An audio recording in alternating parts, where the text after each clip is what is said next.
to... I did not say tumatawa. Gusto niyo ulitin, gusto niyo ipabasa ulit sa secretary kung ano sinabi ko? I did not say tumatawa kayo.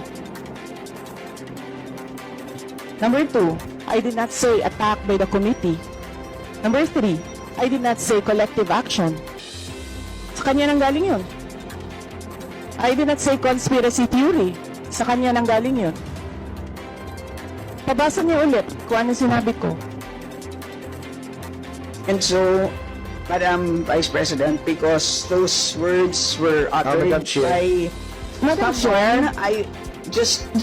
just because you don't like my answer, you don't like how I answer, you don't like my demeanor, hindi ibig sabihin na hindi ako sumasagot.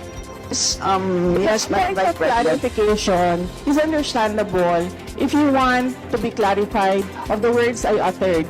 I didn't say collective action. I didn't say conspiracy Yes, theory. it made clear, I didn't Madam say Vice President. I'm being attacked by the committee. Yun ang galing sa akin yun. So, ano may ka-clarify ko doon? Yes, ma'am, noted po. It had been... Yung Clear script po. kasi, nagkakabuhol-buhol na yung script. Let's now proceed. Chair. Let's now proceed. Madam Chair.